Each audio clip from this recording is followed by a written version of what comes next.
Gue lagi bareng sama Eka Keramax. Ini opening, gue nggak mau opening yang gimana-gimana juga, karena ini podcast. Jadi yang bakal kalian nonton adalah obrolan gue sama tamu gue. Dan ini sebenarnya program yang udah lama gue bikin juga, cuman emang jarang-jarang diupload aja. So ya nantinya mungkin kalian bakal sering ngeliatin gue bakal ngobrol sama kreator-kreator atau sama orang-orang tentang certain topics yang kayaknya berhubungan sama dunia superhero dan lain-lain ya. Dan tentunya yang paling layak untuk menjadi pembuka di tahun 2025 ini adalah Bang Eka Keramax tentunya. Iya ya, gue jadi pembuka ya. Oh, iya dong. Dan ini juga programnya baru. Kenapa? Karena selain tayang di YouTube, ini juga tayang di Spotify. Jadi kalau kalian mau nonton di Spotify juga bisa. Atau dengerin sambil di mobil, kalian tinggal cari aja programnya Breakpots. Nah itu bisa kalian temuin di Spotify. Ya di YouTube juga ada. So Kak, ya karena yang membuka awal tahun 2025 ini adalah Captain America Brave New World. Brave. Jadi gue lagi mikir tadi mau pakai bahasa Indonesia apa ya? Brave New World tuh dunia baru yang berani. Berani. Dunia baru yang berani. Dunia baru yang berani. Walaupun gue juga nggak menemukan judulnya korelasinya apa sama ceritanya. Sama ceritanya. Lu gak nemu korelasi judulnya dengan ceritanya? Lu menemukan? Ya sebenarnya tuh judul Brave New World itu sebenarnya diambil dari sebuah frasa kalimat yang diambil dari sebuah novel. Gue lupa judul novelnya apa. Tapi novel itu adalah salah satu novel terkenal dan itu ngeceritain tentang dunia yang baru tapi berada di bawah kontrol dan manipulasi. Oh. Nah, benang merahnya tuh di situ. Makanya mereka pakai istilah Brave New World, subtitlenya Brave New World. Mungkin emang banyak yang kayak apaan? Kenapa judulnya nggak nyambung dengan ceritanya? Tapi sebenarnya premisnya itu diambil frasanya itu sebenarnya diambil dari sebuah novel itu, dari novel itu. Makanya kata Brave New World itu yang akhirnya diambil, yang menggambarkan bahwa dunia baru ini penuh dengan kontrol dan manipulasi kayak gitu. Tapi kan dunia yang ada di Brave New World juga tidak punya kontrol dan dimanipulasi sebegitunya juga, cuman gara-gara ada satu orang doang yang Betul, sebenarnya kalau eskalasi dari manipulasinya memang tidak diperlihatkan jauh, tidak terlalu diperlihatkan masif sama seperti yang mungkin kita ekspektasikan gitu ya, karena hanya memperlihatkan konflik ya yang melibatkan sebenarnya ada beberapa negara, tapi di sini yang paling diperlihatkan konfliknya antara Amerika dengan Jepang aja gitu. Itu pun juga konfliknya surface level aja, bukan yang konflik yang gimana-gimana juga gitu. Nah itu yang bikin gue mungkin agak sedikit apa ya, dibilang kecewa juga enggak, cuman kayaknya harusnya ya konflik itu tuh bisa dieskalasi lebih menegangkan dibanding cuman selevel itu doang. Karena lu udah menceritakan presiden Amerika dengan konflik perangnya, apalagi memperebutkan resource baru gitu kan. Dan ada satu strong statement yang ada di Brave New World yang dibilang sama City Diosros adalah kalau misalnya cuman ada satu negara yang bisa nguasain apa yang ada di pulau itu, cuman Amerika. Itu kayak udah mulai gitu gue. Tapi kenapa nggak sekeras itu gitu loh. Harusnya kan apa, gue nggak tahu ya, mungkin Amerika ya di real world tidak sejahat itu mungkin ya, sama kayak yang kita nonton di Brave New World. Cuman kan terlihat di publik kan, mereka tuh bakal melakukan apa aja kalau untuk mengambil sesuatu gitu kan. They gonna take everything. Mereka akan mainan perang, bakal mainan ini itu dan segala macam. Kenapa tidak digambarkan di sini gitu? Harusnya bisa ditambahin eskalasi yang lebih kayak menegangkan dibanding cuman sekedar yang kita lihat di Brave New World. Menurut gimana? Sebenarnya kalau menurut gue sih penyakitnya MCU masih tetap sama aja di fase 4 fase 5 ini yang come on MCU, Kevin Feige, please do more show don't tell gitu. Gak perlu, ini terlalu banyak ngeceritain, jadi kita tuh ngerasakan impactnya tuh nggak begitu terasa karena cuma diceritain, cuma didongengin gitu. Sementara kayak mungkin satu hal yang mungkin agak-agak bener diperlihatkan eskalasi konfliknya itu adalah di Black Panther Wakanda Forever, karena ngeliatin banyak negara yang berusaha untuk mencuri vibranium kan. Betul. Di tambang setiap ini, di pos tambang setiap pos tambang Wakanda gitu. Yang itu berasa banget ini perebutan vibraniumnya. Nah kalau di sini kan untuk menceritakan tentang perebutan adamantium, tapi kayak memang bener nggak dikasih lihat, cuman kebanyakan diceritain doang. Dan bahkan gue ngerasanya di sepanjang film itu berusaha untuk memperlihatkan potensi konflik yang akan terjadi, baru sebatas potensi loh ya, kayak belum ada konflik sih sebenarnya gitu, masih sebatas potensi. Konfliknya pun juga yang masih konflik yang standar aja, klise gitu. Dan itu yang membuat eskalasinya tuh terasa kayak nanggung banget, biasa aja sebenarnya. Dan itu juga itu satu potensinya si adamantium bisa diapa-apain juga cuman ada di satu narasi yang presentasinya si Tedious Rose juga gitu loh. Kayak Iya. apa sepenting itu gitu kan? Apa bisa kenapa lu nggak tunjukin salah satu example? Masalahnya adalah mereka ngambil gini kan. Konflik awalnya adalah si Kapten Amerika Sam Wilson berhasil mengambil adamantium, Vibranium. adamantium Ya, yang adamantium, dicuri sama kelompok lupa gua. Serpent. The Serpent. The Serpent Society. Terus akhirnya di-retrieve dan dikembalikan gitu kan, dan akhirnya mereka bikin summit.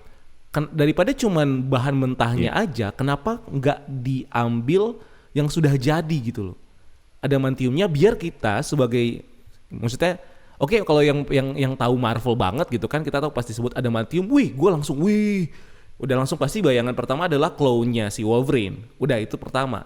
Tapi kan mereka mau bilang kalau sama seperti vibranium, adamantium ini bisa jadi resource yang buat military, buat kesehatan, buat teknologi. Jadi bayangannya harusnya bakal searah sama si vibranium. Cuman kenapa nggak dibanding bahan mentah yang dicuri, kenapa nggak hasil teknologinya gitu? Atau di present resultnya seperti apa? Jadi kayak kita, wah anjir ini sih bakal bisa bikin kita lebih excited nontonnya mungkin ya. Itu kecil yang menurut gua ya cuma dibawa di kulitnya juga itu. Ya. Tapi kalau menurut gue sih, kalau gue untuk yang itu justru gue aman-aman aja. Mendingan ceritain dulu resource-nya itu seperti apa, bahan mentahnya itu seperti apa, nggak kayak vibranium. Udah mungkin yang lebih kayak kita ngerasa vibranium itu lebih wah karena kita udah ngeliatin langsung teknologinya itu seperti apa, mulai dari shield-nya sampai suit-nya Black Panther, sampai teknologi pesawatnya T'Challa dan segala macam, itu kan semuanya vibranium. Bagaimana pemanfaatan logam terkuat tersebut dimanfaatkan ke dalam industri, dimanfaatkan ke dalam diaplikasikan ke dalam teknologi gitu. Nah sementara adamantium ini mungkin niatnya pengen diceritain pelan-pelan aja dulu. Ini pengen ceritain bahwa di Celestial Island itu sebenarnya itu mengandung begitu banyak kandungan mineral logam terkuat yang more indestructible dibandingkan dengan vibranium, yaitu adamantium. Nah mungkin pengen diceritain itu pelan-pelan daripada harus kayak jor-joran untuk langsung ngasih lihat sebenarnya apa yang sudah dilakukan. Tapi sebenarnya ini menimbulkan pertanyaan sih, karena kepemilikan Jepang atas adamantium ini sebenarnya itu pas nonton ya, gue langsung mikir nih baru awal nih, wah gila udah ada adamantium, udah dimanfaatin oleh Jepang. Nah sekarang sampai sejauh ini Jepang udah ngelakuin apa aja terhadap adamantium tersebut gitu loh.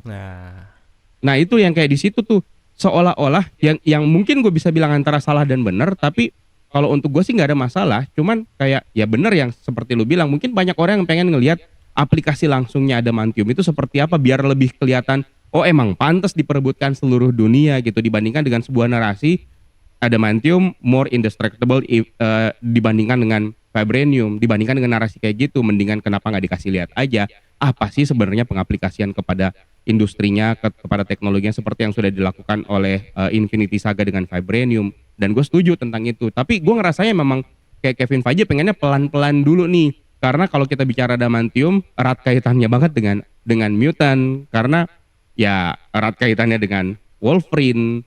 Kalau berdasarkan Universe 10005 kemarin erat kaitannya dengan Silver Samurai gitu.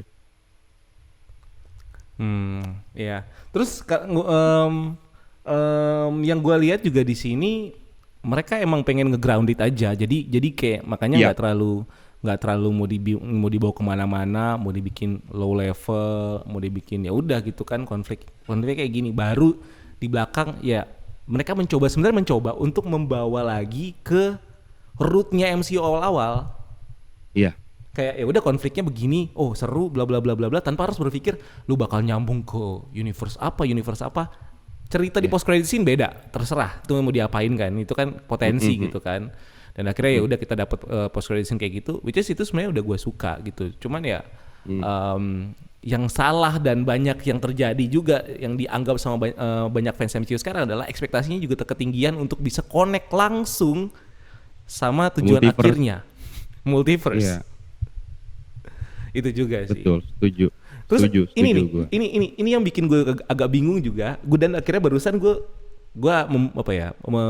memvalidasi gitu kan. Ini kan adanya di Indian Ocean kan, Samudra Hindia. Iya. Samudra Hindia. Kalau India oke lah, itu kan ada di selatannya India, oke masuk. Amerika oke lah, Amerika berkuasa di mana aja gitu kan, dia kayak bisa aja. Jepang oke lah, enggak itu Italia ngapain? Italia ngapain? Jauh banget. Itu yang kayak gue, kenapa harus bawa Italia? Kenapa nggak negara lain? Contoh yang deket loh, yang deket harusnya kalau misalnya mau bikin konflik ya. Yang mungkin lebih escalate dari situ adalah melibatkan Wakanda. Iya. Karena dekat sama Afrika. Maksud gua gini, Wakanda dengan vibraniumnya dia kayak mau ngambil alih juga ke adamantium dan akhirnya akan ada kayak dulu lu tuh udah punya vibranium, jangan lu bawa gini-ginian lagi gitu loh. Mungkin gitu kan. Atau lu bisa pakai. Tapi kalau menurut gue soal Wakanda, gue nggak setuju nih, Yan. Kalau soal Wakanda, karena itu akan mengkhianati bagaimana Wakanda direpresentasikan di MCU. Wakanda ini kan sebenarnya bukan negara yang maruk, bukan negara yang haus akan sumber daya alam, karena mereka udah puas dengan sumber daya alam mereka sendiri, vibranium. Mereka bisa apapun, mereka bisa melakukan apapun dengan vibranium mereka. Jadi sebenarnya kalau mau melibatkan Wakanda, mungkin bisa dikatakan sebagai sebuah kesalahan yang fatal sih nantinya, karena akan mengkhianati bagaimana Wakanda sudah direpresentasikan di MCU selama ini kalau untuk gue. Iya, mungkin bisa. Atau siapa kayak gitu, kenapa Itali gitu loh, kayak ngapain Itali anjir, Rusia kayak gitu kan. Atau apa kayak, atau yang deket gitu Indonesia gitu kan, Indonesia juga mau gitu kan deket tuh. Atau Cina Cina gitu kan, kenapa Itali kayak, ya walaupun itu cuma minor banget, cuman kayak gue sampai ngelihat, ini kan jauh banget ya sama Itali, ngapain Itali ikut-ikutan, bayar berapa dia. itu ini sih ya minor yang, tapi so far menurut lu ini apa yang lu tangkep dari gue sebenarnya pengen masuk ke root awal dari film ini adalah bagaimana si Sam Wilson sebagai Kapten Amerika yang juga dibold banget sebenarnya di sini. Menurut lu gimana? Setuju, cuman mungkin yang terasa agak wasting chance aja sih kalau menurut gua, terlalu membuang-buang kesempatan aja sebenarnya untuk gua, karena gua ngerasa Sam Wilson meskipun memang sangat bold diperlihatkan di sini, diceritakan di sini, tapi gini loh, gua ngerasanya bahwa apa yang dilakukan oleh sang penulis dengan Julius Onah terhadap Sam Wilson di film ini terasa seperti pengulangan dari seriesnya. Ya. Ngerti gak sih, kayak semua yang gue lihat di seriesnya, semua kayak arc-nya Sam Wilson di series itu sama aja dengan arc-nya di sini, padahal kita pengen melihat perubahan lain gitu. Kayak ada arc-nya Sam Wilson ini harus bergerak jauh lebih maju daripada di seriesnya kemarin gitu. Karena dari seriesnya aja gue udah nangkep dari seriesnya, karena termasuk salah satu series yang gue suka juga ya, karena grounded juga. Salah satu series yang gue suka juga adalah The Falcon and Winter Soldier, karena di situ pada akhirnya memberikan kita kesempatan untuk melihat bagaimana perbedaan antara Steve Rogers dengan Sam Wilson. Kalau dan di sini kembali diulang gitu. Di sini tuh berulang kali dikasih tahu bahwa Steve Rogers, you're not Steve Rogers, dan emang benar Steve Rogers itu adalah simbol perjuangan dan simbol harapan, sementara Sam Wilson sebenarnya adalah simbol dari inspirasi gitu, yang menginspirasi banyak orang, dan itu adalah sebuah perbedaan yang nyata di antara keduanya, dan itu sebenarnya sudah di highlight di series tapi diulang lagi di sini. Jadi seolah-olah arc-nya tuh nggak gerak, arc-nya cuma di situ-situ aja, jadi kayak direpetisi arc-nya itu. Yang itulah yang membuat kayak ini sih udah kita nikmati di series Falcon and Winter Soldier gitu. Tapi yang meningkat kalau untuk gue dari sisi Sam Wilson-nya sendiri adalah, gue nggak tahu apa lu ngerasain hal yang sama, dari segi fighting-nya, dari segi bagaimana dia menggunakan shield-nya, gue terhibur banget gitu. Gue suka banget, dan ini Sam Wilson jauh lebih atraktif menggunakan shield Captain America dibandingkan Setuju. dengan Steve Rogers yang selama ini gue tahu gitu, lebih atraktif. Mungkin juga karena keunggulannya adalah karena dia bisa terbang, pakai Iya, exosuitnya. Mungkin karena itu dia bisa terbang. Tapi bener-bener kayak gue terhibur banget bagaimana dia begitu akrobatik memainkan shield, begitu akrobatik memainkan pertarungan. Dan gue rasa juga itu ada alasannya. Dia harus akrobatik seperti itu dalam pertarungan karena dia adalah manusia biasa. Dia kalau terkena pukulan aja dari manusia super, mampus. Makanya dia harus lincah untuk menghindar, sama kayak Black Widow ya, sama kayak Hawkeye gitu. Memang harus lincah, dan itu dimanfaatkan oleh Julius Onah untuk memperlihatkan seperti ini loh Captain America yang baru kita tanpa serum super soldier. Tapi ini juga jadi pertentangan atau nggak tahu ya. Nggak semua, ini balik lagi, nggak semua orang nonton series untuk ngikutin MCU. Betul. Ya. Banyak. Maksudnya kayak Betul. contoh aja, gue kesini, teman gue yang misalnya di Bali ini, teman gue yang maksudnya udah berkeluarga gitu kan, yang tempatnya gue tinggalin ini, gue bilang ada film Captain America yang baru. Oh ya udah nih, gue harus ini ya, gue terakhir nontonnya ini, kayak orang awam gitu. Jadi man, she doesn't give a shit about The Falcon and Winter Soldier gitu. Dia Falcon and Winter ngikutin Soldier, gitu ya. kan. Walaupun episodenya sedikit gitu. Dan gue mencoba pas nonton, gue mencoba untuk menempatkan diri gue sebagai orang yang kayak berusaha kayak gue nggak tahu apa-apa soal soal The Falcon and Winter Soldier. Gue nggak tahu apa-apa. Dan nggak tahu kenapa gue masih ngerasa kayaknya emang harus banget ngikutin itu untuk ngikutin series ini, karena kalau misalnya kita nggak ngikutin itu, kita nggak bakal tahu Isaiah Bradley gimana, kita nggak bakal tahu prosesnya si The Falcon jadi Captain America gimana gitu kan, walaupun berusaha di-mention dan dibangun dan dijelaskan di Act One gitu kan di film ini gitu.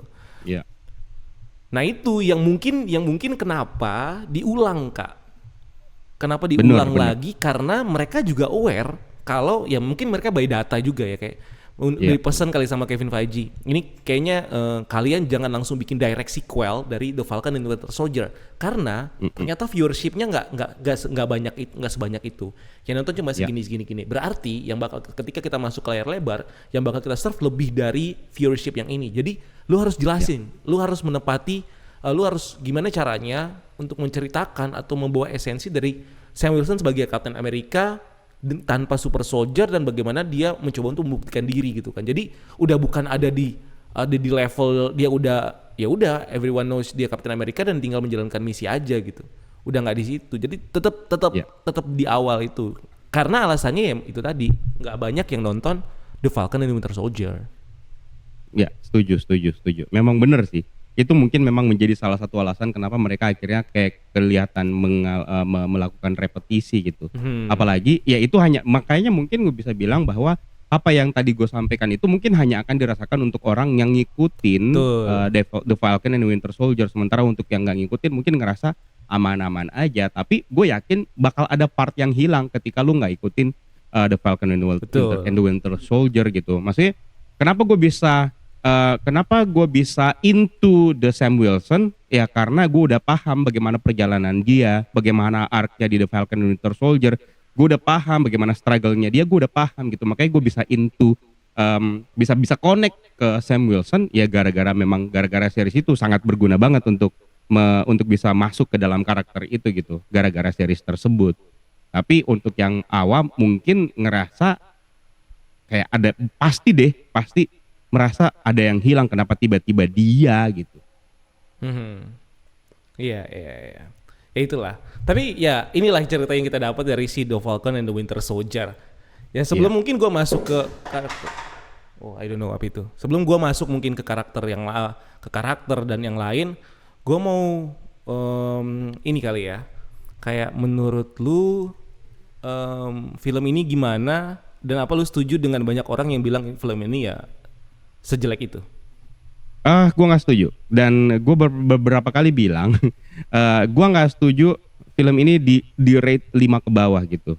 Film ini deserve more, even mungkin 6 atau 7. Gue sendiri mungkin gue sendiri kasih nilai ini 7. Film ini gue kasih 7. Terserah lo mau bilang apa, gue kasih nilai film ini tuh 7. Meskipun masih apa namanya masih bisa lebih di atas lagi. Cuman karena gue ngerasa ada banyak banget sebenarnya part-part yang ini tuh bisa jauh lebih sempurna. Ini tuh bisa ngedeketin. Gua nggak pernah expect ini bisa mendekati Winter Soldier ya. Paling tidak ini tuh bisa mendekati Civil War gitu. Atau nggak usah jauh-jauh Civil War deh. Paling tidak bisa melangkahi The First Avenger gitu. Aha. Tapi ternyata ada beberapa part yang kayak gue ngerasa disia-siain banget dalam film ini. Contohnya? Makanya kayak nanggung. Salah satu contohnya tadi kayak Sam Wilson. Gue ngerasa kayak terlalu diulang, terlalu direpetisi. Terus bagaimana ketergantungan film ini terhadap seri sebelumnya? Karena ini more to, gue nggak ngerasa ini sequel dari The Falcon and the Winter Soldier, tapi gue ngerasa ini satu part yang dibagi dua. Ngerti nggak sih maksudnya? Bener. Satu part yang dibagi dua, yang semestinya tuh nggak dipisahin, harusnya tuh dimasukin gitu. Cuman panjang banget kan kalau mau dimasukin semua. Gue ngerasanya kayak gitu. Terus misalnya salah satu contohnya lagi, ini kan ada banyak banget ya karakter-karakter di sini. Meskipun memang fungsinya cuma sekedar supporting karakter aja, tapi sebagai supporting karakter Giancarlo Esposito, Sidewinder, Seth Walker itu bisa jauh lebih dimanfaatkan ketimbang dengan apa yang diperlihatkan di sini. Gue tuh nggak connect dengan Seth Walker di sini, yang mana gue bilang itu adalah sebuah hal yang terlalu disia-siakan oleh Kevin Feige, karakter Seth Walker ini. Belum lagi kayak kehadiran dari, gue lupa karakternya siapa lagi. Ini yang Sama seperti gini deh, sama seperti Bucky. Bucky hadir di sini udah boleh spoiler kan, ya nggak apa-apa. Boleh. Bucky hadir di sini kayak cuma sekedar untuk fan service doang gitu. Tidak menambah lapisan apa-apa kehadiran Bucky di sini. Fan service. Makanya dan gue bilang buat nge-build penempatan karakternya dia nge-build di Thunderbolts doang. Iya, yang mana ya kita nggak butuh-butuh amat. Iya. Ketika itu nggak ada pun juga nggak bakal ngaruh sebenarnya. Bener. Karena kita udah tahu The Falcon and Winter Soldier, karena alasannya itu. Karena alasan gue tadi adalah The Falcon and the Winter Soldier dengan Brave New World ini tuh satu bagian yang sama. Makanya gue udah nggak butuh Bucky sebenarnya di sini. Tapi kalau Itu misalnya nggak ada sih Bucky, sebenarnya. ini bakal jadi film Captain America pertama yang nggak ada Bucky gitu ya. Walaupun Bener. udah jadi film keempat dan beda Captain America juga, cuman Bener. ketika waktu itu ya, jadi ini gue komen di salah satu postingannya Screen Rant kalau nggak salah, yang bilang jadi setelah gue nonton kan, karena kita duluan di hari Rabu, mereka baru Jumat kan. Ada yang bilang Captain America Brave New World bakal jadi film pertama Captain America tanpa Bucky. Terus gue komen ada Bucky, gue bilang kayak gitu. Karena kita udah nonton. Gue bilang Bucky. Jadinya statement itu kan bata, tapi ya Bucky-nya ya cuma segitu doang. Iya. Jadi kayak nggak ada kesan emosional yang bisa kita dapetin dengan hadirnya Bucky di sini. Padahal sudah ditempatkan, gue tuh kayak ngerti banget maksudnya kenapa ditempatkan Bucky ada di situ pada saat Joaquin Torres itu lagi sekarat dan segala macam. Gue ngerti, tapi kayak out of nowhere banget rasanya tuh, kayak gitu, out of nowhere tiba-tiba ada dia gitu, out of nowhere. Justru ini jujur ya, kalau gue ini mengesampingkan apa yang terjadi di dunia nyata ya. Mengesampingkan apa yang terjadi di dunia nyata. Justru karakter yang gue khawatirkan bakal annoying banget, justru ternyata enggak.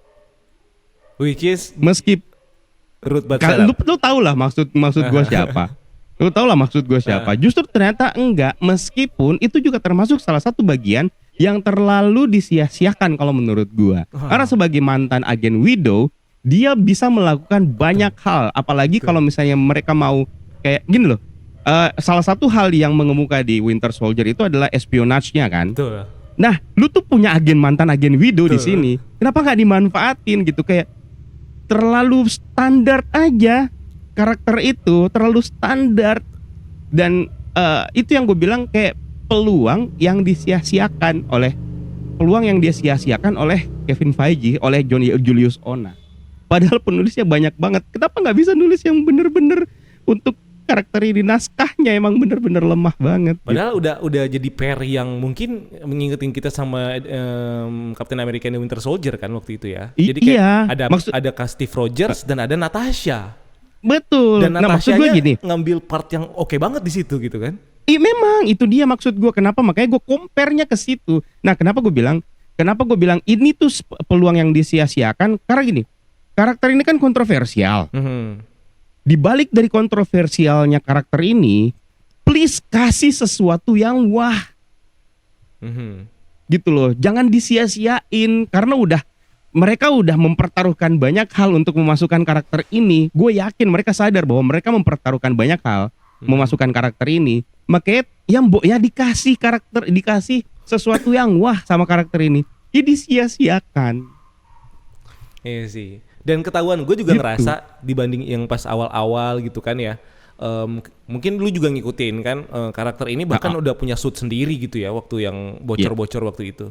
Tiba-tiba reshoot karena ya mereka juga tahu mereka nggak bisa apa ya. Oke, kita mau masukin karakter ini dengan ceritanya kita ubah jadi begini.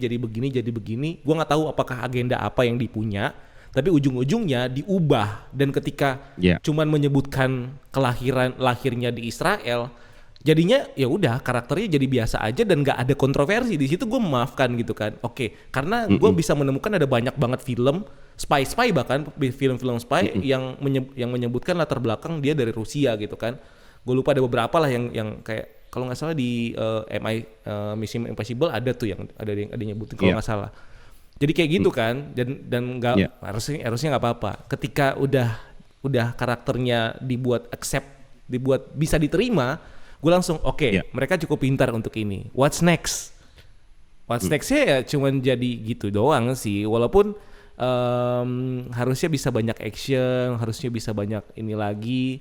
Tapi paling enggak karakternya apa mungkin karena dia udah ada di posisi tertentu yang cukup tinggi, yang bikin dia mungkin jadi nggak bisa keluarin skillnya dia. Lu ngerti nggak sih? Betul juga, mungkin itu yang menjadi faktor-faktor penghalang dari karakter ini, makanya dia tidak bisa melakukan banyak hal. Jadi kayak udah dipasang boundaries, lu nggak bisa kemana-mana. Soalnya posisinya lu sekarang jadi pas pampres nih, lu nggak bisa kemana-mana nih. Bukan pas pampres coy, ketua kepala keamanannya presiden coy. Iya, kepala keamanan presiden, gua anggaplah pas pampres, lu bertanggung jawab atas keselamatannya presiden ya kan. Pejabat nih. Jadi lu nggak boleh kemana-mana nih. Nah itu yang udah dipasang boundaries duluan di situ. Padahal sebenarnya kalau misalnya, tapi kan sebenarnya dia udah minta izin kan. Ada narasi yang membuat dia tuh sebenarnya bisa lepas dari itu dan Presiden Ross izinkan saya untuk melakukan investigasi. Nah pada saat melakukan investigasi itu yang gue rasa sebuah peluang yang dibuang percuma gitu oleh Julius Onah, karena pada saat itu kan udah ngebuka pintu. Boundary sudah ada, tapi tiba-tiba pintu kebuka nih, masuk untuk bagian investigasi, espionage dan segala macam. Terbuang sia-sia. Padahal dia udah pakai kostum. Nggak di dalam ketika dia masih pakai coat kan? Dia tuh di dalamnya tuh ada suit, nggak tahu tuh suit apa ya? Mungkin itu suit sabranya dia yang bocor itu ya? Iya, suit sabranya dia. Tapi ya itu apa namanya? Tapi tidak. Gue sih kalau gue ya, itu cuman untuk dipasang sebagai Easter egg doang, dan gue yakin mereka nggak bakal mau buka itu kostum. Soalnya tanpa itu aja udah kontroversi, bagaimana kalau misalnya mau dibuka lagi, itu bakal diboikot di mana-mana ntar. Kayak gitu.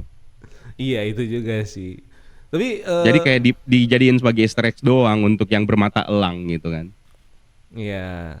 Tapi ya di luar dari ini bisa lebih diapa-apain, menurut gue cukup aman untuk sekedar mencegah kontroversi. Kalau menurut gue ya udah aman banget. Aman banget. Gue bahkan nggak pernah gue bahkan lupa kalau dia berasal dari sana. Iya, cuman satu line doang tempat kelahirannya dia, dan which is banyak orang Amerika juga ya, banyak di mana-mana, cuman born dari situ, udah kayak nggak disangkut pautkan, nggak ada apa. Benar. Jadi kayak she's American aja udah. Bahkan ya udah bener truly Amerika, lu bisa jadi pejabat di Amerika gitu kan. Benar, gitu. Benar. Nah itu dia makanya gue bilang yang tadinya gue khawatirkan gitu, ternyata nggak terjadi sama sekali. Hanya saja kayak peluangnya disia-siakan.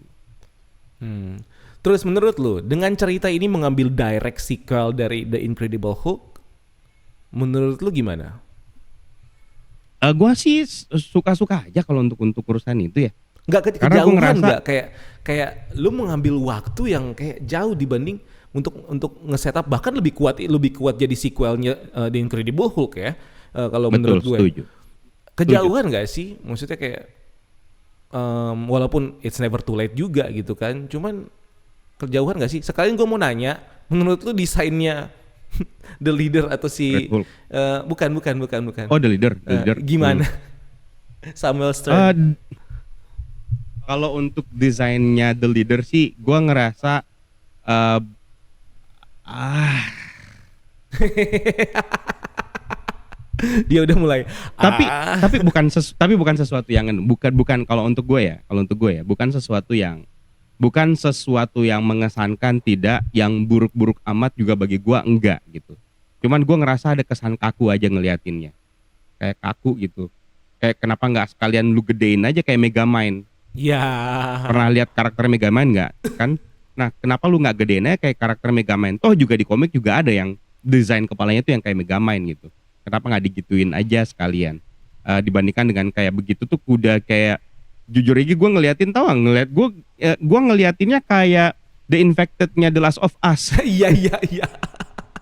Iya. The Infected The Last of Us apa-apaan, tapi it's okay gitu. Gue nggak terlalu mempermasalahkan desainnya, desainnya The Leader.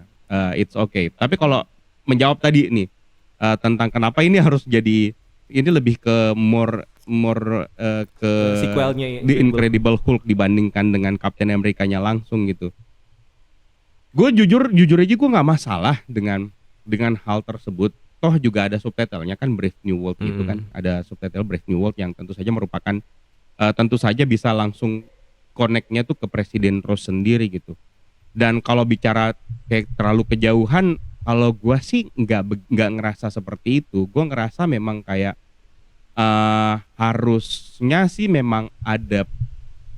harusnya gue memang orang yang nungguin ada sequel. Gue memang orang yang nungguin ada sequel dari Incredible Hulk. Tapi gue nggak nyangka ternyata justru ini yang bisa dikatakan sebagai sequel Incredible Hulk, dibandingkan dengan mereka harus merealisasikan yang lain gitu. Dibandingkan dengan She-Hulk ya. Dibandingkan dengan She-Hulk, dibandingkan dengan apa lagi ya? Enggak, She-Hulk doang ya yang ngetis The Incredible Hulk ya. Nah, gue ngerasa ya gue nggak ada masalah sih sebenarnya, karena toh yang karakter yang diangkat, gue mungkin bisa bilang lebih ke arah daripada sequel, lebih ke arah spin-off kali ya. Karena yang diangkat di sini tuh cuman Thaddeus Ross-nya aja, bukan sequel. Karena tidak semua karakter tuh ada di sini. Mereka cuma nyebutin Banner, Hulk, bahkan disebutin sebagai Hulk Hunter lagi. Abomination juga cuman disebut gitu. Jadi ini lebih more to kayak lebih ke spin-off aja, spin-off-nya Thaddeus Ross di sini. Jadi kalau gue sih nggak masalah. Tapi dalam banget di Thaddeus Ross dan si Samuel Stern-nya. Thaddeus Ross kayak seakan-akan kita ya, ini agak kenapa jadi diperdalam dan menjadi sequelnya Incredible Hulk, karena dieksplor lagi hubungan dia dengan Betty Ross. Ya. Dieksplor lagi di bagian situ yang bikin karakternya ya walaupun berapa kali ya dibilang berubah, dan itu jadi joke sendiri buat gua, kayak iya lu berubah, bukan cuma berubah ini ya, muka lu juga berubah, case lu juga berubah. Itu sebenarnya jadi keluhan gua sebenarnya.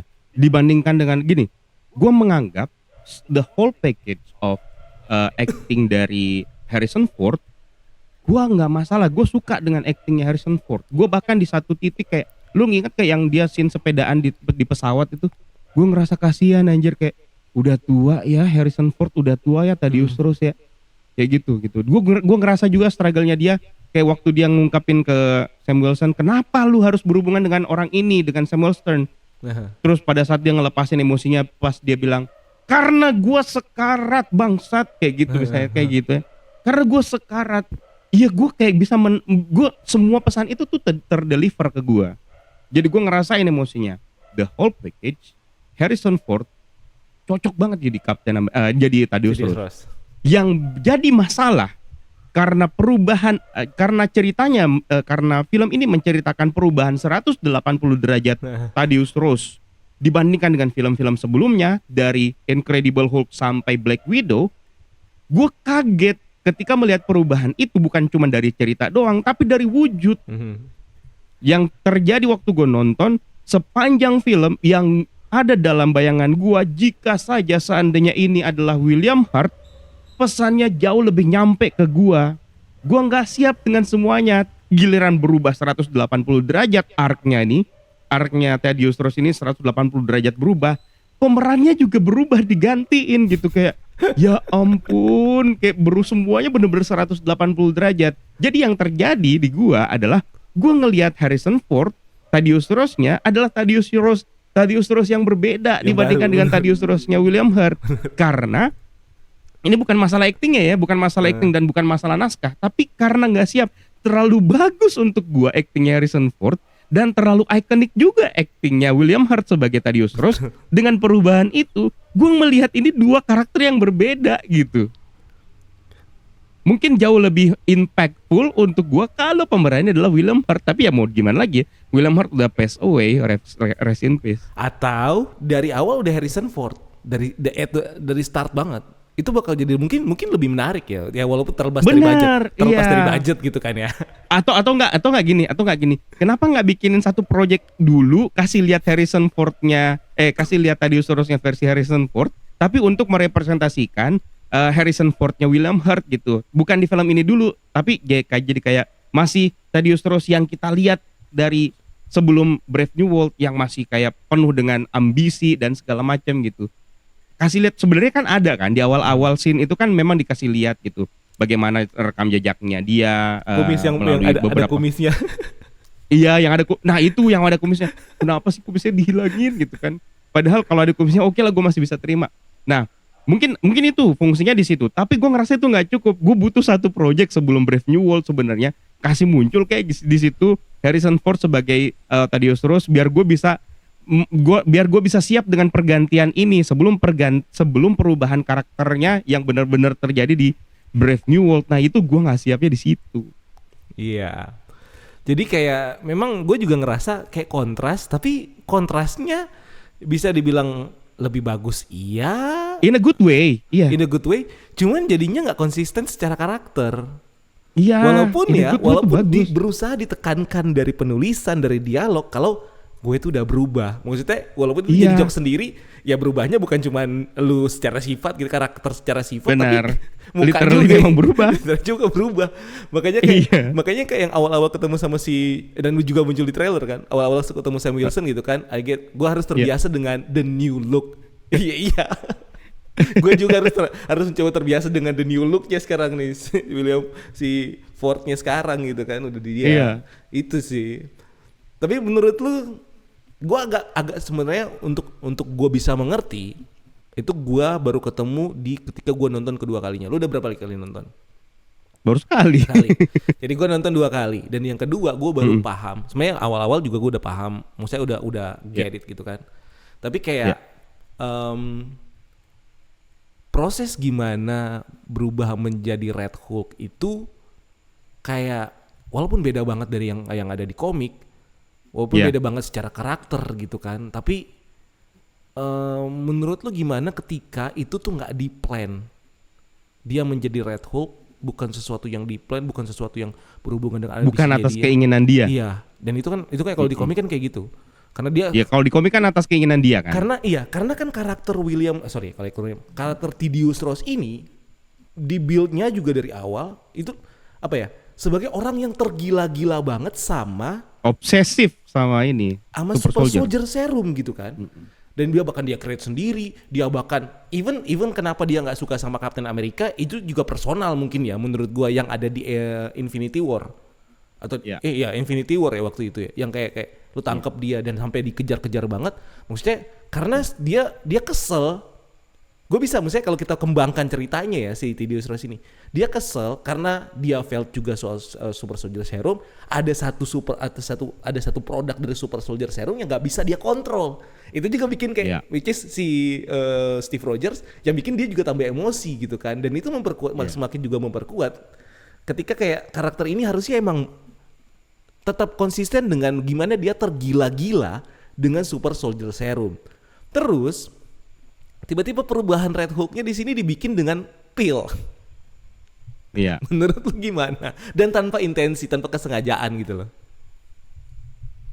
Kalau gue justru nggak masalah dengan perubahan ini. Gue mau tambahin gini, karena ketika gue mencoba untuk menempatkan diri gue menjadi orang awam, Dan atau mungkin ini pendapat gue juga kali ya. Jadi gimana prosesnya dia menjadi Red Hulk itu jadi tidak berkesan karena cuman melalui pil. Padahal kayak kita selalu ngelihat bagaimana prosesnya orang untuk mendapatkan superpower tuh dengan something yang suntik, ya kan? Dua lah semuanya. Bagaimana si Hulk di Incredible Hulk gitu kan, walaupun cuma di awal-awal gitu kan, yang bagian ketika dia berubah jadi suntik. Tapi kayak gue itu which is intro yang paling gue suka dari semua film Marvel, karena di situ ada bagian cerita originsnya si Bruce Banner menjadi Hulk. Terus juga bagaimana si Captain America jadi si Steve Rogers jadi Captain America, jadi disuntik Super Soldier Serum. Ini tiba-tiba aja yang bikin gue ngelihat orang-orang yang awam kayak kaget. Hah? Oh, gara-gara makan pil. Jadi nggak berkesan gitu, ngerti nggak? Dan it's supposed to be berkesan gitu kan ketika dia berubah jadi Red Hulk. Jadi kayak ya gimana sih kalau nggak berkesan? Jadi kayak nggak. Jadi tiba-tiba nih, oh karakternya gini, drut, udah. Sedangkan lu butuh something yang kayak bikin Nah di bagian dia naik itu adalah proses bagaimana kayak dia disuntikin, dia diiniin atau apapun itu, dibanding cuma sekedar pil dan berubah.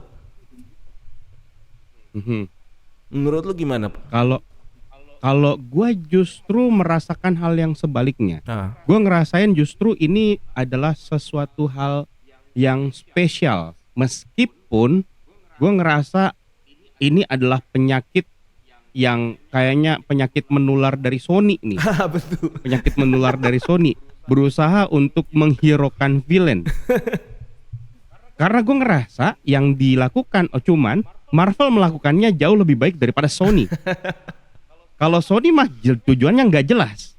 Sony tuh tujuannya nggak jelas, menjadikan villain sebagai hero tuh nggak jelas. Tapi kalau ini tujuannya jelas. Maksud gue tujuannya jelas. Tidak mengkhianati narasi di sepanjang film. Jadi narasi yang berusaha dibangun di sepanjang film ini kan sebenarnya adalah bagaimana mereka meng-highlight sang presiden ini bahwa, dan dia juga ingin menunjukkan kepada dunia bahwa dia memang adalah sosok yang tepat di tengah begitu banyaknya keraguan orang-orang terhadap dirinya, termasuk keraguan anaknya, Betty Rose. Nah, itu yang dipakai oleh Marvel untuk menceritakan arc dari final arc-nya Thaddeus Ross di sini. Gue menganggap ini sebagai final arc. Sih. Tapi meskipun mungkin masih akan berlanjut lagi di Secret Wars atau di Doomsday, nggak tahu. Gue nganggap ini final arc aja gitu, karena udah terselesaikan aja di sini. Dimana keinginannya tercapai gitu. Dia ingin menyampaikan pesan bahwa gue adalah orang yang berbeda, gue adalah orang yang pantas untuk menjadi presiden. Meskipun dilakukan dengan cara-cara kotor, dia melakukan berbagai macam cara untuk bisa mendapatkan jabatan sebagai presiden gitu. Tapi setelah mendapatkan kepemimpinan, gue jadi ingat sama sebuah kata bijak, posisi jabatan itu akan merubah karakter seseorang. Nah, ketika menjadi presiden, jabatan itulah yang akhirnya mengubah Thaddeus Ross menjadi seperti apa yang kita lihat di sepanjang film ini. Jabatan itu yang akhirnya merubahnya. Kemudian dia ingin menyampaikan pesan, dia ingin meyakinkan meyakinkan semua orang, convince everybody, termasuk anaknya, termasuk Betty Rose. Nah, masalahnya adalah faktor penghalang. Jadi dari faktor narasi, ada yang menghalangi tujuannya dia sebagai karakter utama di sini. Yang menghalanginya siapa? The leader. Dia ingin menjadi kelihatan sebagai sosok presiden yang benar untuk Amerika, yang cocok dan pantas untuk Amerika. Datang the leader yang ternyata sudah memasukkan radiasi gamma ke dalam pilnya, yang kemudian memunculkan reaksi di dalam tubuhnya yang ternyata tidak langsung bereaksi tapi harus dipicu, harus di-trigger oleh the leader sendiri. Nah, itulah yang menjadi faktor penghalang dari narasinya. Makanya gue bilang justru gue spesial terhadap ini. Gue ngerasa justru emosionalnya dapat di gue kalau untuk Red Hulk-nya.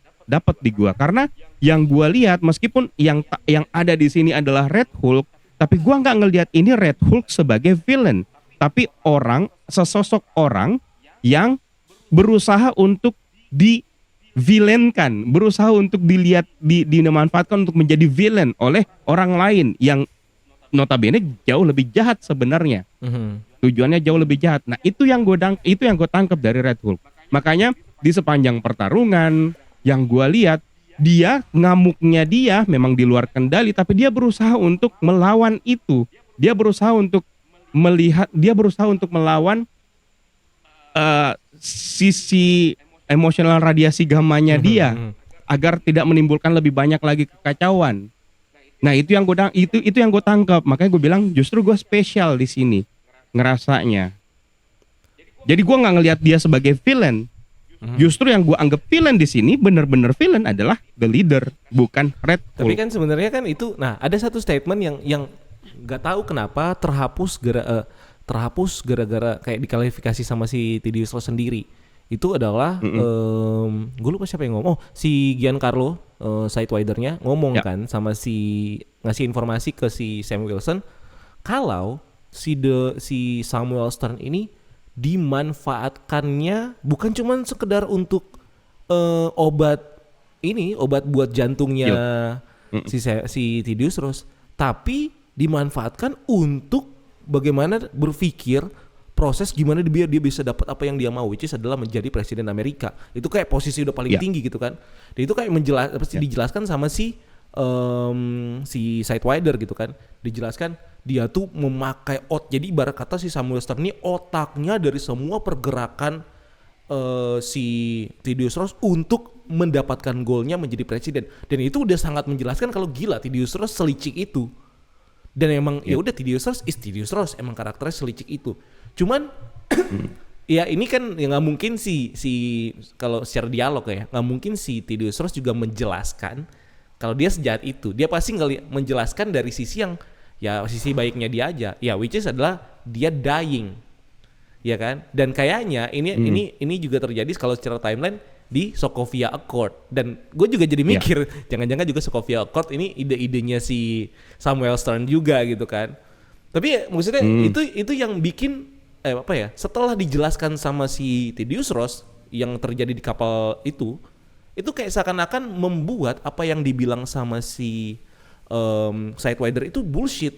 Jadi kayak kita nggak percaya lagi, kita jadi percaya sama si Tedious Ross ini emang ya dia cari si Samuel Stern ini cuma buat obat jantungnya dia aja dan dia yang dijahatin. Padahal kalau kita ngelihat dari sisi lain, kalau kita ingat lagi sama dialog itu, enggak men, itu emang si Tedious Ross emang pantes digituin. Karena men dia lu dijanjiin gitu kan, lu lakukan apa yang gue minta, gue pengen jadi presiden Amerika. Udah jadi, lu tetap di lock, tetap di Iya, betul. Jadi kan gue nggak tahu itu apakah dari apakah pembawaan karakter Tedious Ross sama si Harrison Ford ini yang terlalu bagus sampai kita tidak melihat dia sebagai villain atau gimana? Tapi kalau menurut gue kalau kita berpegang sama statementnya Sidewinder, oh yang jahat justru gue bilang ya si Tedious Ross ini what he deserve gitu loh. Ya, betul. Jadi memang kalau gue tangkap adalah yang berusaha untuk diperlihatkan oleh film ini adalah sisa-sisa kejahatannya yang sudah dia lakukan di masa lalu, termasuk kejahatannya terhadap the leader, di mana dia njanjiin kalau misalnya dia udah dapat semuanya dia bakal menjanjikan kebebasan, tapi ternyata dia masih tetap di ini gitu. Dan the leader pada akhirnya juga udah enough, gue harus balas dendam atau apa dan segala macam kayak gitu. Dan ya semuanya jelas motivasinya, cuman yang sekali lagi yang gue lihat meskipun memang di POV-nya karakter-karakter yang ada di sana adalah yang jahat sebenarnya adalah Tedious Ross, tapi narasinya berusaha dibangun oleh narasinya adalah memperlihatkan bahwa Tedious Ross bukan lagi orang yang sejahat itu, meskipun memang masih ada yang harus dia bayar atas kesalahan-kesalahan yang sudah pernah dia lakukan gitu. Nah, jadi ini adalah sebuah bayaran yang harus dia terima gitu, resiko yang harus dia terima atas apa yang sudah dia lakukan selama ini, khususnya kepada the leader. Tapi ya dari situ ya makanya gue bilang itulah yang mungkin ya bikin karakter ini jadi dapat apa ya, ini kalau lu ngerasa gini nggak, lu ngerasa kasihan sama Tedious Ross, ngerasa nggak?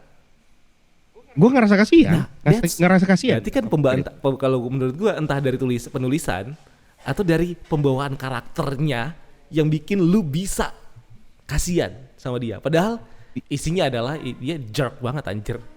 Dia kalau menurut gua terlepas dari itu kalau mungkin William Hurt yang meranin nggak bakal bikin lu kasihan sama dia. karena lu bakal Betul. masih ngeliat dia yang lama. Betul, itu makanya tadi gue bilang, gue ngerasa ini tuh karakter Thaddeus Ross yang beda jauh dengan William Hurt. Makanya gue butuh sosok William Hurt di sini untuk mengurangi rasa kasihan tersebut Nah. gitu. Atau kayak gue pengen merasakan bahwa ada sesuatu yang pengen disampaikan sama Kevin Feige untuk karakter ini, tapi gue butuh William Hurt di situ. Ya, I get it. Itu sebenarnya. Makanya tadi dari tadi gue bilang, gue tuh ngerasa ini karakter yang berbeda. Kenapa gue bisa kasihan ya? Karena gue gak ngeliat sosok Thaddeus Ross yang gue kenal selama ini. Tapi in a good way, bagus gitu. Ya, karena- untuk kepentingan ceritanya. Karena mungkin juga tujuannya dia adalah ya untuk bikin itu, untuk bikin kita kasihan. Iya. Itu sih mungkin ya. Sama ini ya, mungkin yang bakal gue bahas yang juga gue nggak suka sebenarnya adalah ceramah no jutsu. Si teknik kampret yang diulang, yang jadi kelemahan dari The Falcon and the Winter Soldier diulang di sini. Gue nggak tahu apakah mungkin sebenarnya karakter Sam Wilson berusaha dibangun ya, atau bahkan ya bukan cuma Sam Wilson. Kita tahu ceramah no jutsu bahkan ini berhasil. Kalau ceramah no jutsunya si Steve Rogers berhasil banget. Lo tahu di beberapa part ya, di sepanjang penampilannya dia di sepanjang film apapun itu, setiap kali kalau Steve Rogers ngomong, mau motivasi, mau ceramahin orang, ya kan, even ada yang dia pakai yang di The Falcon and Winter Soldier ya, yang dia ngomong di markasnya Shield, itu bikin semua orang kayak dengerin karena ceramah no-jutsunya kuat. Nah, gue nggak tahu, mungkin mereka mau bikin ceramah no-jutsu ini jadi salah satu power yang juga bakal dibawa legasinya sama si Sam Wilson. Itulah kenapa mungkin di The Falcon and the Winter Soldier dan di sini ditutupnya sama ceramah no-jutsu. Tapi menurut gue kok nggak works ya? Kayak malah jadinya kayak apaan sih? Kenapa nggak bikin action atau apa gitu? Kenapa harus pakai ceramah no-jutsu untuk mengalahkan musuhnya? Tapi gue nggak, jujur aja ya, gue nggak setuju dengan istilah ceramah no jutsu di sini karena gue nggak ngerasa dia lagi ceramah. Gue justru ngerasa dia lagi melakukan apa yang dilakukan oleh Natasha Romanoff kepada Hulk. Sun's getting real low. Tapi kayak yang mana itu bukan ceramah untuk gue. Gue juga nangkep di bagian situ. Cuman ketika kayak iya ya, kenapa harus pakai ngomong gitu loh? Itu kan peak ya. Harusnya ada sesuatu gitu yang bikin kayak peaknya. Contoh Hulk di. Gue tahu comparisonnya antara Hulkbuster versus Hulk di Age of Ultron. Enggak. Menurut gue bukan cuma itu. Kalau itu in another way gitu kan. Ya itu topik lain lagi. Menurut gue adalah bagaimana klimaksnya tuh nggak dibikin kayak gitu. Misalnya contoh gini, kita tahu di Age of Ultron klimaksnya adalah si Hulknya dia stay di pesawat, dicoba ditenangin sama si Natasha, dimatiin dan akhirnya udah dia terbang aja terus dan akhirnya nyasar di Sakaar gitu kan. Maksudnya udah segitu. Kenapa harus pakai ceramah no jutsu dan jadinya kayak yang lu lagi ada di peak hilang apa kayak turunnya nggak enak banget kayak. Sedangkan kalau di Age of Ultron hilangnya tuh kayak bikin udah terus Hulknya kemana? Ngerti gak sih? Klimaks yang di kayak bikin nganga gitu loh. Sedangkan ini gitu loh. Moodnya kayak gitu. Setuju. Gue setuju sama itu. Dan gue juga setuju kalau memang film ini tuh anti klimaks di third act-nya tuh anti klimaks banget. Gue setuju. Tapi kalaupun memang misalnya ada yang mau dijelasin pun juga kayak gue setuju penyelesaian Hulk di Age of Ultron itu sesuatu hal yang lebih baik dibandingkan dengan penyelesaian arc-nya Red Hulk di sini. Yang kenapa harus begitu gitu? Kenapa harus dengan Sun's getting real low aja terus in another way tapi lu tiba-tiba mau nurut aja gitu? Kenapa gitu kan? Sementara dan ini bener-bener kayak gue juga sampai komen di mana-mana. Gue gara-gara Sam Wilson melawan Red Hulk begini, gue ngerasa kayak Tony Stark goblok ya. Udah pakai Hulkbuster tapi masih tetap harus ngancurin satu gedung untuk ngalahin dia. Itu pun juga nggak kalah-kalah gitu. Itu pun juga nggak. Nah ini datang Sam Wilson yang nggak pakai Hulkbuster, cuman pakai exosuitnya satu doang yang masih tersisa, terus nusuk dia, dan udah gitu memang nggak kalah, tapi tiba-tiba langsung dikasih Sun's Getting Real Low yang langsung diturutin sama Red Hulk gitu. Emang anti klimaks banget, anti klimaks. Tapi kalau untuk menjawab kenapa dia tidak dikasih penyelesaian yang sama seperti Banner di Hulk di Age of Ultron, mungkin karena ketika kita lihat di Age of Ultron, kita tahu bahwa Hulk itu udah menyebabkan kehancuran itu di mana-mana. Udah menyebabkan kehancuran di mana-mana, dan Hulk menyadari bahwa gua nggak pantas ada di bumi, mendingan gue cabut deh dari bumi. Kan itu sebenarnya kalau di komik kan udah menjadi potensial setup untuk World War Hulk kan. Potensial cerita untuk planet Hulk kan, yang akhirnya diadaptasi ke Thor Ragnarok kan, Thor Ragnarok. Nah, kalau untuk di sini gue ngerasa kenapa nggak dikasih begitu, karena potensi kehancuran kehancuran yang disebabkan oleh Red Hulk sebenarnya parah sih. Ngancurin White House, Pak. Iya itu. ngancurin White House tuh. Itu ya? juga yang menjadi salah satu gila sih sebenarnya. Tapi ya itu dia, memang benar, gue setuju, itu anti klimaks banget. Itu yang membuat gue kayak kenapa begini penyelesaiannya. Tapi ya kalau mau menjelaskannya pun juga nggak mungkin kayak bakal diselesaikan sama seperti Hulk diselesaikan di Age of Ultron, karena ya kita benar-benar melihat Red Hulk di sepanjang film itu paling durasinya cuma 5 menit kali ya. Iya, benar. Durasinya segitu. Nggak panjang-panjang banget. Seandainya kalau misalnya seperti yang lu bilang tadi, seandainya si Thaddeus Ross ini sebenarnya masih menyimpan obsesinya terhadap serum Super Soldier dan dia menjadi Red Hulk itu atas keinginannya sendiri, maka mungkin di pertengahan film mungkin kita dikasih lihat bahwa dia pernah berubah jadi Red Hulk tanpa sepengetahuan siapa-siapa dan ngancurin apa gitu dan segala macam. Kemudian menjadi urban legend.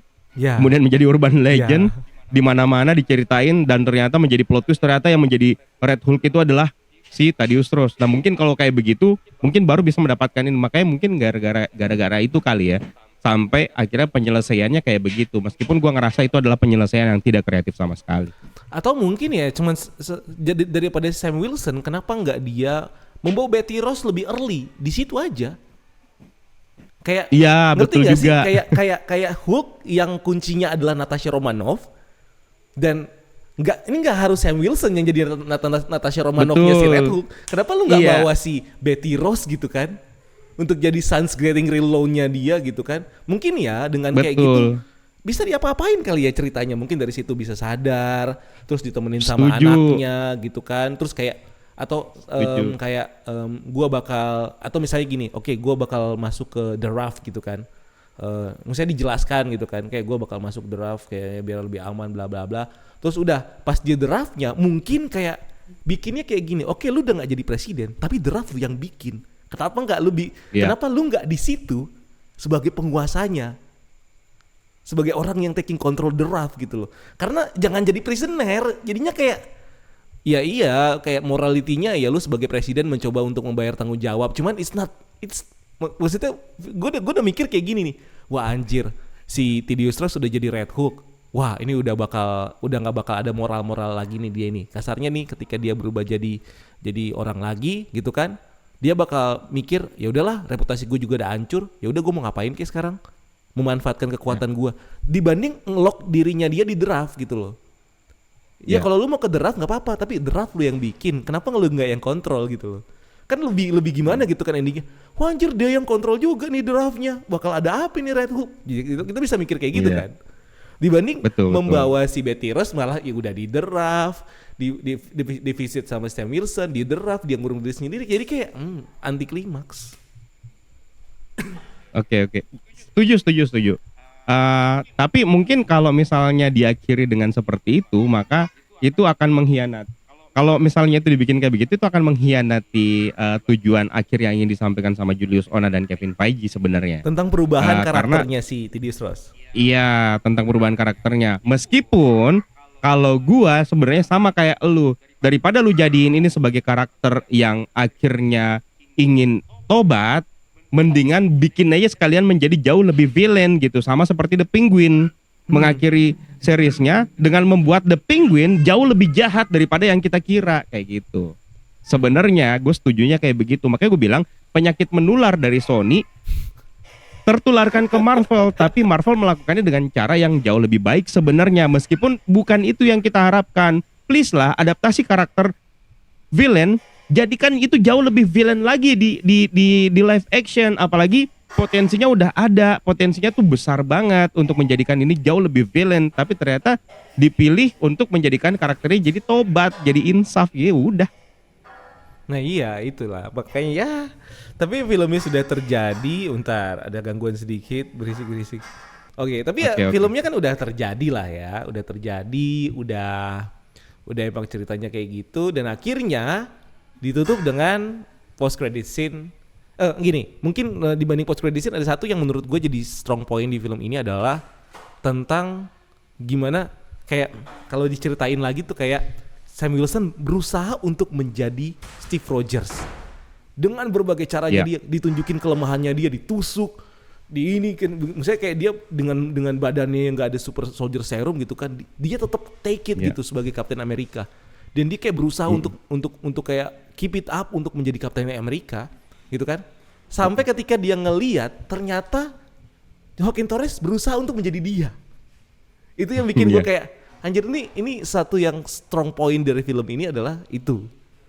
Ketika kayak jadi kayak menjelaskan ya dulu lu nggak perlu jadi diri lu nggak perlu jadi Steve Rogers man, lu cukup jadi Sam Wilson karena Joaquin Torres juga bakal apa ya, berusaha keras untuk menjadi berisik karena Joaquin Torres Dengeran kok di gua. Enggak, karena Joaquin Torres berusaha untuk menjadi Sam Wilson. Oke. Itu tuh yang menurut gue strong pointnya juga ya. Iya betul.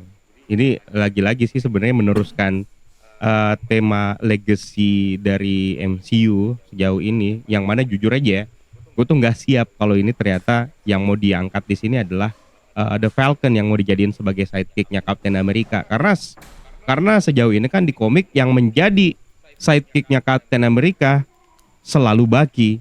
Bahkan Bucky menjadi gelar dong, bukan cuman Bucky doang sendiri, ada Bucky yang lain. Ya, bahkan di komik itu ada 5 Bucky gitu kan. Ya udah jelas yang menjadi sidekicknya Captain America selalu Bucky gitu. Tapi kenapa di sini justru The Falcon yang dijadiin sebagai sidekick? Itu yang justru itu sebagai sebuah, waktu kita pernah deh waktu itu ngobrolin tentang The Falcon and the Winter Soldier kan. Terus gue bilang gue nggak yakin deh Joaquin Torres bakal terus dilanjutin di sini. Dia cuman kayak sekedar pengen kasih tahu bahwa oke, akan ada Falcon yang baru, tapi kayaknya nggak bakal di highlight lebih jauh. Ya ternyata kejadian di highlight lebih jauh. Lu kan yang bilang waktu itu ini nggak, kayaknya bakal muncul di Captain America 4. Kalau gue ngerasa kayak enggak deh, karena soalnya gue masih tetap ngerasa yang namanya sidekicknya Captain America tuh selalu Bucky. Entah itu mungkin Bucky yang lain gitu, entah mungkin apalagi di sini Bucky kan udah jadi calon anggota Kongres. Jadi gue ngerasa mungkin ini akan ada Bucky yang lain, tapi ternyata enggak, ternyata yang dijadiin sidekicknya adalah The Falcon. Ya itu dia sih. Tapi kalau bicara tentang Joaquin Torres sendiri, ketika banyak orang yang ngerasa annoying, gue sih nggak begitu merasa terganggu juga sih sebenarnya sama Joaquin Torres ini. Gue setuju sama yang dibilang sama Rendra. Rendra bilang Joaquin Torres justru di sini menjadi hati dari film ini, dan gue setuju banget. Gue ngerasain hal tersebut. Jadi ketika ada sedikit rasa yang gue rasain sama kayak waktu si Iron Man itu siapa, War Machine lupa gue. Rudy. Si Rudy itu jatuh di Civil War dan akhirnya masuk rumah sakit. Itu ada rasa yang gue rasain sama ketika Joaquin Torres jatuh dan si Sam Wilson berusaha untuk kayak ngejar dia. Walaupun masih lebih bagus yang itu tentunya, yang ini nggak terlalu gimana. Cuman ada rasa yang sama yang gue rasain. Yang mungkin ya kalau mereka bikin kayak gitu bisa lebih bagus tuh, bisa lebih berkesan gitu kan. Maksudnya kayak Joaquin Torres sebagai Bucky-nya si Sam Wilson. Iya, sebenarnya ya. Tapi emang gara-gara lu cerita tadi kayak begitu, gue juga jadi pengen kasih pendapat gue yang sebenarnya gue rasain selama nonton Captain America Brave New World. Gue emang ngerasa banget bahwa film Captain America yang keempat ini tuh berusaha trying too hard to be The Winter Soldier and Civil War sebenarnya, karena gue ngeliatin banyak banget elemen-elemen yang diulang dari Winter Soldier dengan Civil War, termasuk kayak dengan jatuhnya Joaquin Torres itu kayak ngingetin gue sama Rhodey. Terus ada beberapa hal espionasnya juga ngingetin sama Winter Soldier, belum lagi karakter yang kontroversial itu ngingetin gue sama Black Widow-nya Natasha Romanoff di Winter Soldier gitu. Ada banyak banget yang berusaha untuk kayak trying too hard untuk menjadi Winter Soldier dan Civil War, dan mungkin itu yang membuat gue ngerasa film ini tuh kehilangan jati dirinya sendiri gitu. Padahal mereka punya jati dirinya sendiri sebenarnya. Mereka punya Sam Wilson yang bisa banyak dimanfaatkan. Bahkan sebenarnya kalau mau dilihat sebenarnya hati dari film ini bukan cuman Joaquin Torres doang, tapi hati dalam film ini justru gue ngerasainnya itu dari Isaiah Bradley, tau nggak? Betul. Isaiah Bradley itu bener-bener the real heart of this movie. Makanya gue sempet ngerasa dan mereka berhasil. Memang nggak ada ya genre ini, dan bukan gue rasis juga. Tapi awal-awal itu gerasa kayak black movie, Ben. Lu ngerti pasti maksud gue, ya kan? Yang maksudnya kita tahu ada banyak film yang kayak Brotherhood of Black People gitu kan ya. Ngerasa banget tuh di situ tuh di awal-awal itu tuh.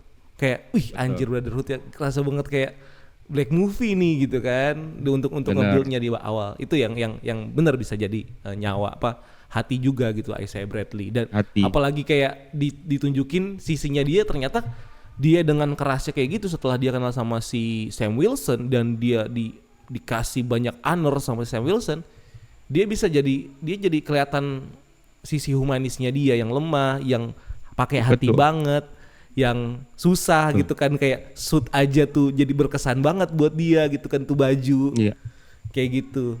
Itu sih. Iya betul, itu kok jasnya dia gitu kan.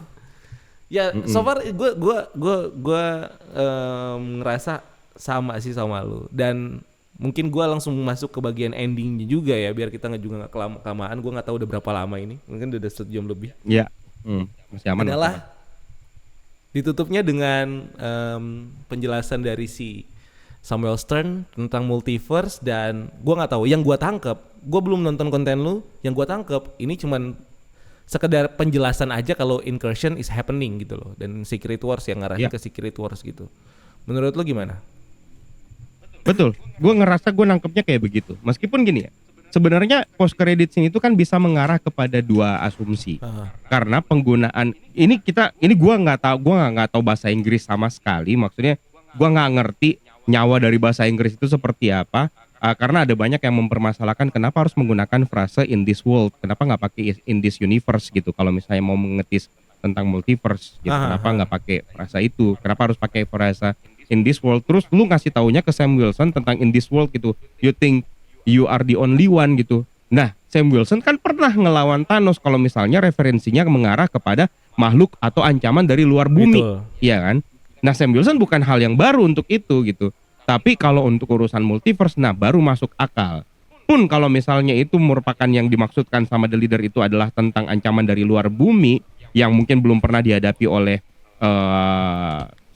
mereka semua yang ada di bumi, mungkin ancaman itu adalah ancaman tentang kehadiran Celestial. Gue menganggapnya ada satu asumsi itu mungkin ancaman tentang Celestial. Kenapa gue beranggapan itu adalah ancaman Celestial? Karena kan di ending film Eternals kan Cersei, Kingo sama Phastos diambil oleh Arishem untuk dimintai keterangan dan nanti akan diputuskan bagaimana nasib bumi ke depannya.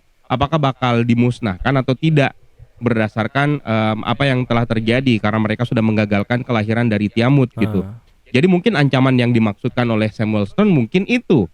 Nah, dari mana dasarnya? Karena Samuel Stern di sini bisa menghitung probabilitas yang dalam tanda kutip mungkin cenayang, tapi berdasarkan versi yang jauh lebih ilmiah, perhitungannya dia, karena dia memang jenius, maka mungkin dia bisa mendapatkan informasi tersebut dari adamantium. Karena adamantium ini adalah bagian dari tubuh Tiamut, yang mana mungkin adamantium punya struktur molekul-molekul yang bisa membuat Samuel Stern memperkirakan apa yang sedang terjadi terhadap ras Celestial. Nah, ras Celestial sendiri sebenarnya adalah, kalau di komik, adalah salah satu ras yang sebenarnya merupakan multiverse being, kalau Celestial. Nah, tapi kalau berbicara tentang multiverse, mungkin saja Samuel Stern menemukan cara untuk mengakses informasi dari multiverse, di mana dia sebenarnya sedang memperingatkan tentang kejadian incursion, di mana ada banyak realitas lain selain realitas 616 ini yang sebenarnya sedang menghadapi ancaman, dan mereka sedang berupaya untuk menyelamatkan dunia mereka masing-masing, dan mungkin akan saling bertabrakan kalau incursion masih tetap didefinisikan sebagai pertabrakan antara universe. Dan kalau misalnya itu terjadi, maka akan terjadi multiversal war, dan ketika itu terjadi, maka inilah yang mungkin berhasil dihitung dan diprediksi oleh The Leader, lalu kemudian dijadikan sebagai ancaman kepada Sam Wilson. Dari mana The Leader bisa mendapatkan informasi ini? Kalau dalam komik Ultimate Immortal Hulk, di komik Immortal Hulk, ke makhluk gamma itu, radiasi gamma itu bukan cuma sekedar radiasi energi saja, tapi itu terhubung kepada sebuah dimensi bawah yang bernama Below Place yang dikuasai oleh One Below All. Nah, dari One Below All ini adalah multiverse being. Dari situlah kemungkinan besar dia bisa mengakses informasi dari kesadaran gamanya, dia bisa mengakses informasi tentang apa sebenarnya yang terjadi terhadap realitas lain. Dan bahkan gue mungkin bisa bilang kepintarannya dia menghitung segala sesuatu mungkin dikombin dengan kira-kira kejadian sama di universe yang lain itu seperti apa. Maka dia menggunakan perhitungan tersebut untuk menghitung kemungkinan keberhasilan atau kemungkinan apa yang terjadi di universe ini. Gitu. Tapi ini nggak, masalahnya adalah gue mungkin ya kalau secara apa yang di build up ini kan berarti kan off the record banget, ini teori yang gapnya kasarnya kosong banget gitu loh. Ya, kemampuannya si Samuel Stern sampai bagaimana dia bisa memprediksikan atau bisa menghitung tentang probability multiverse dan multiversal war. Kalau yang paling make sense dengan apa yang udah di-build dan yang paling dekat adalah yang lu bilang yang pertama tadi, soal bagaimana ternyata yang dibilang sama Samuel Stern ini adalah ancaman dari Celestial. Cuman ini tentunya tidak tergambarkan dari kalimat yang dia bilang. Apa kalimatnya dia yang kalimatnya ada dunia lain yang juga sedang menghadapi ancaman yang sama. Iya, menghadapi ancaman yang sama, dan ketika masing-masing dunia ini mempertahankan dunianya, ya gimana lu bisa menghadapi itu gitu kan? Dan ya udah nggak ada jawaban. Nah, ya penjelasan kalau misalnya ini itu make sense banget gitu. Kalau misalnya yang lu bilang dengan penjelasan lu tadi. Cuman gapnya jauh banget untuk maksudnya kayak nggak ada clue apa-apa gitu. Apakah sejauh itu mau dibikin gitu loh? Apakah cuman sekedar sebenarnya yang gue nangkep ini cuman sekedar untuk memperjelas ya udah incursion, apa sih incursion itu yang terjadi? Itu cuman gitu doang. Bagaimana kalau lu di dunia ini lu mempertahankan dunia lu dan ada dunia lain yang juga mempertahankan dunianya, dan ketika dunia ini bertemu lu bakal kayak gimana? Lu bakal siap dengan itu? Cuman kayak gitu doang gitu. Tapi ya jelas clue-nya ke situ. Cuman it's a good sih, gua belum nonton video lu, gue belum klik soal ini, tapi wow itu oke juga.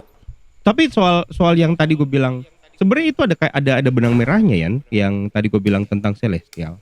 Karena yang sedang menjadi ancaman Celestial host selanjutnya itu kan bukan cuma bumi doang. Bumi cuma salah satu yang kita lihat. Sementara ada planet yang lain yang juga sebenarnya ditanamkan benih Celestial di dalamnya, tapi mungkin juga menghadapi ancaman Celestial host. Jadi Celestial host itu bukan cuma bumi aja. Jadi benang merahnya sebenarnya ada di situ. Kalau skalanya bukan multiverse. Tapi kalau skala universe ini sih jelas. Kalau skala multiverse sebenarnya udah jelas sih. Ini skala ini referensinya udah jelas ke multiversal war, udah jelas. Tapi gue ngerasa kayak kalau misalnya mau dikerdilkan, ya mungkin yang di-tease oleh Samuel Stern adalah tentang Celestial host.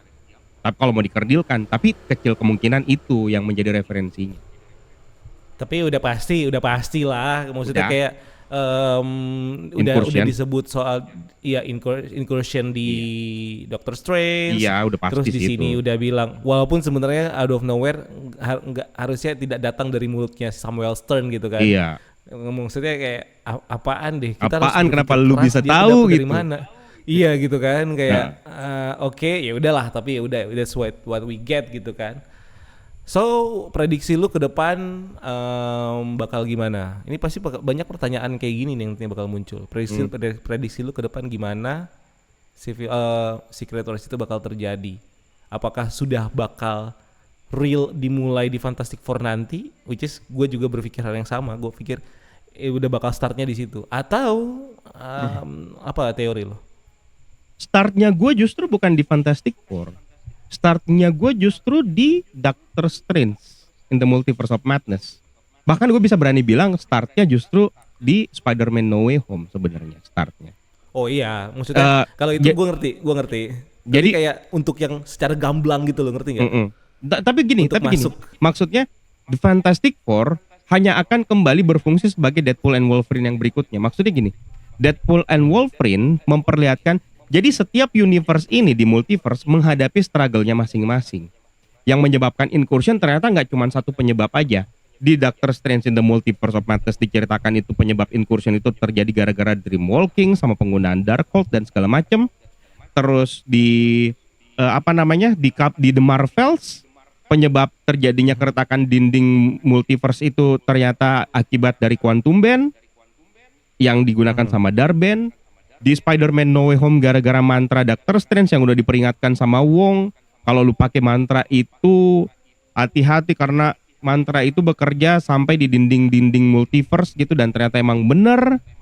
Terus di Deadpool and Wolverine masalah lain lagi muncul, ternyata yang menyebabkan incursion, kehancuran, lebih kepada kehancuran ternyata adalah kematian Anchor Being.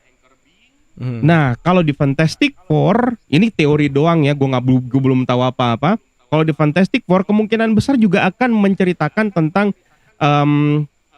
dampak lain, penyebab lain dari kehancuran universe atau mungkin incursion, yang mana gue prediksi penyebabnya adalah Galactus. Tapi mungkin Galactus datang untuk menjemput sesuatu. Yang kemungkinan besar itu adalah Franklin Richard yang mungkin lahir di universe tersebut. Jadi Galactus mengincar bumi versi Earth berapa yang ada di situ, dan ternyata ancamannya bukan sampai di situ. Galactus bakal mencari universe yang lain. Gitu. Nah, kalau itu Fantastic Four-nya di situ ya. Nah, barulah akhirnya kita masuk ke Doomsday. Nah, berarti Fantastic Four bisa saja menjadi puncak dari semuanya.